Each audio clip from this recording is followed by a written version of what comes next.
Sveiciens no saulainās Indijas atkal 9. ievadu video stāstā par krija jogas praksi. Šodien parunāsim par ķermeņa pozīciju krija jogā. Tāpēc, ka arī šajā ziņā ir vairāki pieņēmumi, aizspriedumi. Apspriedīsim tos. Kā jūs esmu minējis, krija joga tā ir ne tik daudz fiziska prakse, cik gan prakse ar mūsu apziņu, ar mūsu prātu, ar mūsu domām, ar mūsu enerģētiku, ar mērķi attīrīt karmisko informāciju. Un varētu teikt, ka tā ir meditatīva praksa.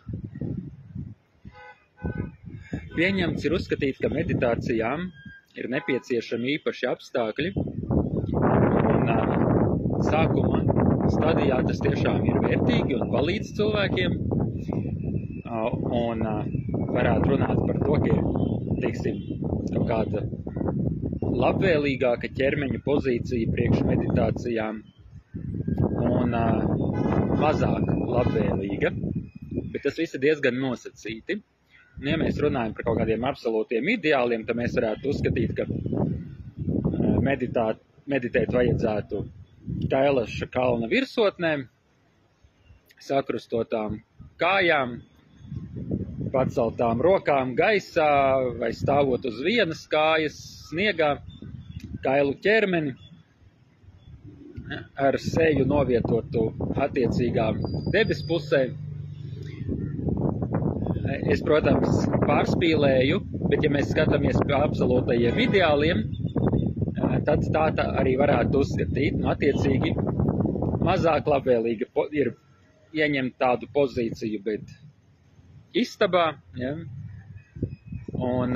Bet patiesībā, raugoties, mums ir jābūt spējīgiem ar laiku ieiet meditatīvos stāvokļos un strādāt ar savu apziņu jebkuros apstākļos, jebkurā situācijā, kas nozīmē jebkura ķermeņa pozīcija, bet tas ir nedaudz nākotnes ieskatā.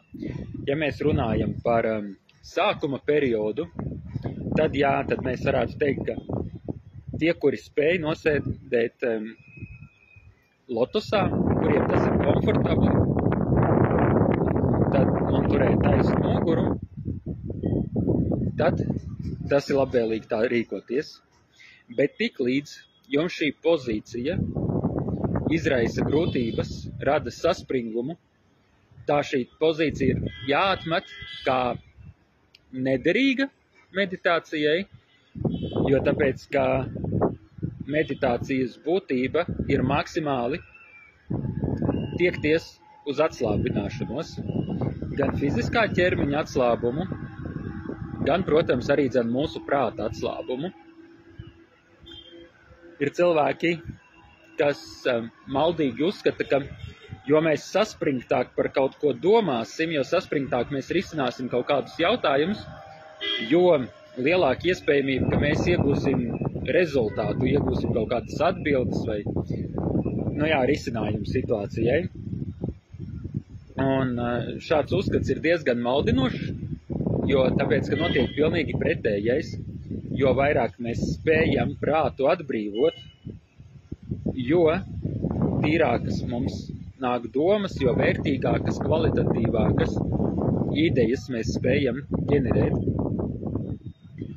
Un tāpat tās arī fiziskajā ķermenī, ja jums spiež, ja jums ir neērti, ja jums lauž, tas nozīmē, ka tas ir tas, kas jums ved tālāk projām no meditācijas, no tīras skaidra prāta, un jūs nespējat koncentrēties, vērst uzmanību uz praksi, jums visu laiku novērš ķermenis.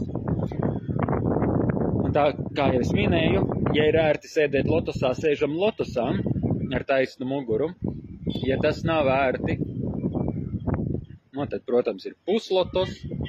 Ja arī tas nav ērti, sēžam krēslā. Krēslā sēžam abas kājas pie zemes, nesakrustotas. un vēlams turēt taisnu muguru un neatbalstoties pret krēsna atzvilkni. Jo arī pārāk liels atslābums ir nedaudz riskants ar to, ka mēs varam aizmigt un attiecīgi dēļ tā nepildīt praksi, bet mūsu mērķis ir praksi tomēr pildīt. Mēs esam nolēmuši laika periodu veltīt praksei, un ja mēs katru reizi aizmigsim, nu tad nekas prātīgs tur nesanāks.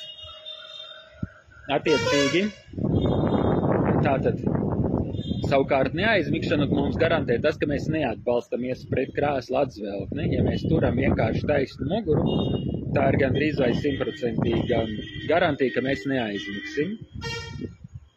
Protams, cilvēki ir, kuriem ir muguras problēmas un viņi nespēja tādā stāvoklī nosēdēt, tad atkal, jā, izmantojam iespēju atspiesties, bet, nu, tad skatāmies, pildam praksi, tad esam izgulējušies, lai negulētu prakses laikā.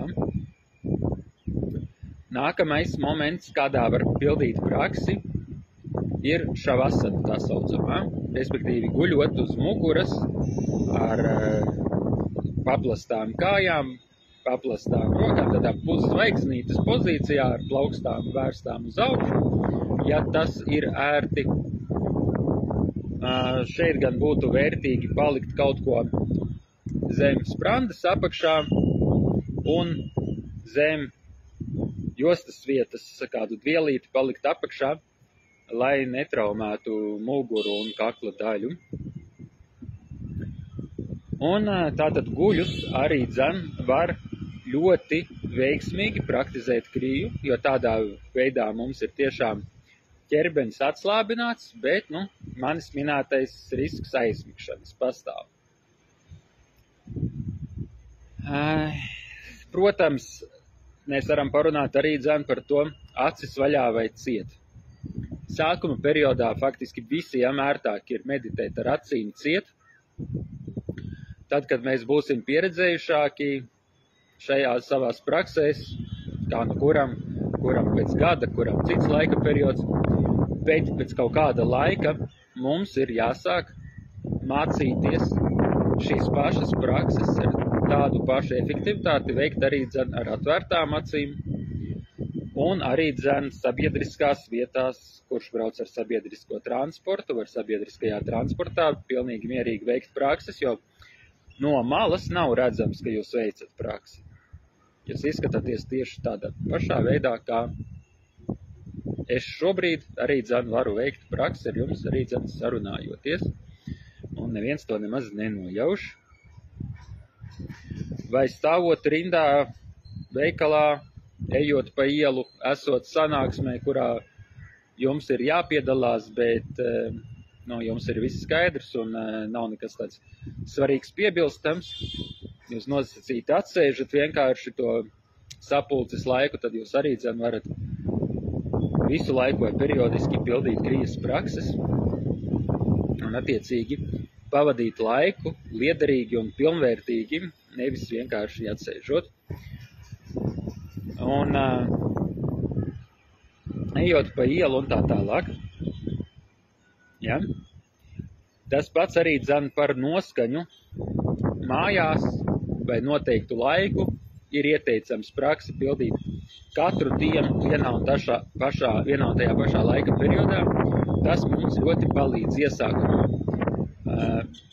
Bet, atkal, kā jau es minēju, ar laiku mums ir jāmācās būt neatkarīgiem no apstākļiem. Bet tas nav ātri, tas nav steidzami. Es saku, tas var būt pēc gada vai pat pēc ilgāka laika perioda. Es runāju par nākotnes perspektīvu. Lūk. Un tā tad arī tad mājoklī ja jums ir atsevišķa telpa, kurā meditēt, tas ir ļoti jauki. Ja jums ir savs paklājiņš, uz kura to darīt, brīnišķīgi. Ja jūs varat radīt jaukus apstākļus, iedegt sveci, iedegt vīraku, uzlikt fonā, lai skan kaut kāda jauka neitrāla mūzika vai mantra, lai skan fonā. Tas viss ir ļoti jauki. Sākuma periodā ļoti atbalstoši. Ar laiku mācamies arī ārpus tā visa veikt šīs te krijas prakses. Nu, tātad šis ir mūsu 9. stāsts par krijas pozīcijām. Tiekamies pavisam drīz jau online apmācībās, skatoties informāciju. Un tiekamies nākamajā arī ievadu video. Atā!